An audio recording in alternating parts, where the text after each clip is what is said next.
قربانی کا معنی، مفہوم اور مختصر تاریخ۔ قربانی کی ابتدا حلال جانور کو ذبح کرنے کی تاریخ حضرت آدم علیہ السلام کے دو بیٹوں ہابیل اور قابیل کی قربانی سے ہی شروع ہو جاتی ہے۔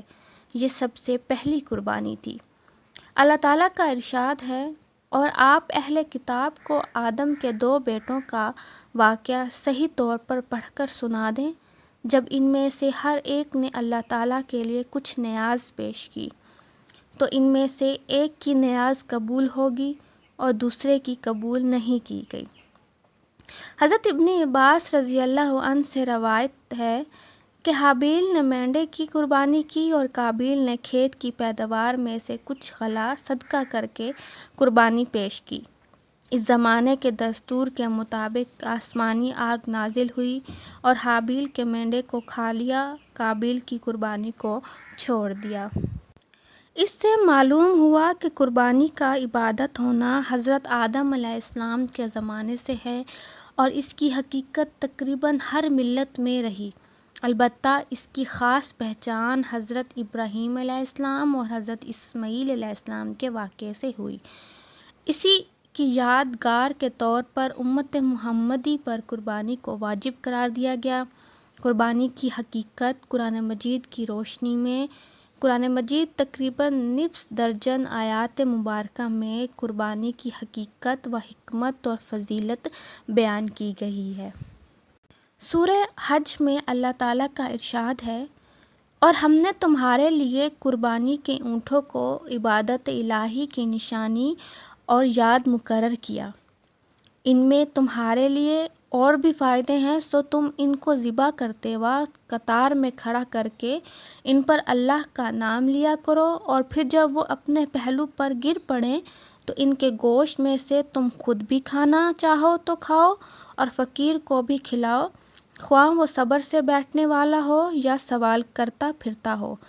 جس طرح ہم نے ان جانوروں کی قربانی کا حال بیان کیا، اسی طرح ان کو تمہارے تابع دار بنایا تاکہ تم شکر بجا لاؤ۔ قرآن پاک میں ارشاد ہے، اللہ تعالیٰ کے پاس ان قربانیوں کا گوشت اور خون ہرگز نہیں پہنچتا، بلکہ اس کے پاس تمہاری پرہیزگاری پہنچتی ہے۔ اللہ تعالیٰ نے ان جانوروں کو تمہارے لیے اس طرح مسخر کر دیا ہے تاکہ تم اس احسان پر اللہ تعالیٰ کی بڑائی کرو کہ اس نے تم کو قربانی کی صحیح راہ بتائی، اور اے پیغمبر مخلصین کو خوشخبری سنا دیجیے۔ سابق حضرات انبیاء کرام علیہ السلام کی شریعتوں میں قربانی کا تسلسل حضرت عیسیٰ علیہ السلام کی بعثت تک پہنچتا ہے، جس کا طریقہ یہ تھا کہ قربانی ذبح کی جاتی اور وقت کے نبی دعا مانگتے اور آسمان سے خاص کیفیت کی آگ اترتی اور اسے کھا جاتی، جسے قبولیت کی علامت سمجھا جاتا تھا۔ قرآن پاک میں ارشاد ہے، یہ لوگ ایسے ہیں جو یوں کہتے ہیں کہ اللہ نے ہمیں حکم دے رکھا ہے کہ ہم کسی رسول کی اس وقت تک تصدیق نہ کریں جب تک وہ ہمارے پاس ایسی قربانی نہ لائے کہ اس کو آگ کھا جائے۔ نسک سے کیا مراد ہے؟ نسک سے مراد قربانی ہے، اس لیے کہ اس کا نام نسک بھی ہے۔ اسی طرح ہر وہ جانور جو اللہ تعالیٰ کا تقرب حاصل کرنے کی نیت سے ذبح کیا جائے وہ نسک کہلاتا ہے۔ ارشاد باری تعالیٰ ہے، قربانی کے اس حکم کو اللہ تعالیٰ نے ایک اور انداز سے نماز کے ادا کرنے کے طور پر یوں ذکر کیا ہے، فَصَلِّ لِرَبِّكَ وَانْحَرْ۔ حضرت ابن عباس سمیت دیگر مفسرین فرماتے ہیں کہ وانحر سے اونٹ اور نر ہی مطلوب ہے، جو قربانی کے جانور میں بڑا جانور ہے۔ اس سے فقہاء کرام نے مسئلہ بھی اخذ فرمایا ہے کہ عید الاضحیٰ پڑھنے والے لوگوں پر لازم ہے کہ وہ نماز عید پہلے ادا کر لیں، اس کے بعد قربانی کریں۔ جن لوگوں پر عید کی نماز فرض ہے، اگر انہوں نے عید سے پہلے قربانی کر دی تو ان کی قربانی نہیں ہوگی۔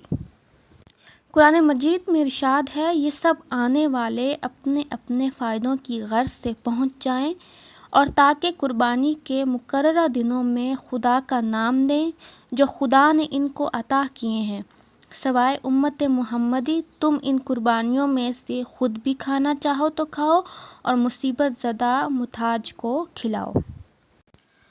قربانی کا بنیادی مقصد خالق کائنات کی یاد، اس کے احکام کی بجا آوری، اس جذبے کے ساتھ کہ یہ سب کچھ اللہ کی عطا اور دین ہے۔ یہاں بھی انسان کی قلبی کیفیت کا ایسا انقلاب مقصود ہے کہ وہ مال کو اپنا نہ سمجھے بلکہ دل و جان سے اس عقیدے کی مشق کرے کہ حق تعالیٰ ہی اس کا حقیقی مالک ہے۔ گویا قربانی کا عمل فتنہ مال سے حفاظت کا درس دیتا ہے۔ قربانی حدیث مبارکہ کی روشنی میں حضرت عائشہ رضی اللہ عنہا فرماتی ہیں کہ رسول اللہ صلی اللہ علیہ وآلہ وسلم نے فرمایا کہ ابن آدم انسان نے قربانی کے دن کوئی ایسا عمل نہیں کیا جو اللہ کے نزدیک خون بہانے یعنی قربانی کرنے سے زیادہ پسندیدہ ہو، اور قیامت کے دن وہ ذبح کیا ہوا جانور اپنے سینگوں، بالوں اور کھڑوں کے ساتھ آئے گا، اور قربانی کا خون زمین پر گرنے سے پہلے اللہ تعالیٰ کے ہاں قبول کر کے اپنے دلوں کو خوش کرو۔ رسول اللہ صلی اللہ علیہ وآلہ وسلم سے صحابہ نے دریافت کیا کہ یا رسول اللہ، یہ قربانی کیا ہے؟ رسول اللہ صلی اللہ علیہ وآلہ وسلم نے فرمایا، تمہارے باپ ابراہیم کا طریقہ یعنی ان کی سنت ہے۔ صحابہ کرام نے عرض کیا، پھر اس میں ہمارے لیے کیا اجر و ثواب ہے؟ آپ صلی اللہ علیہ وآلہ وسلم نے فرمایا، جانور کے ہر بال کے بدلے ایک نیکی۔ انہوں نے عرض کیا کہ دمبے وغیرہ اگر ذبح کریں تو ان کی اون میں کیا ثواب ہے؟ آپ صلی اللہ علیہ وآلہ وسلم نے فرمایا کہ اون کے ہر بال کے بدلے ایک نیکی۔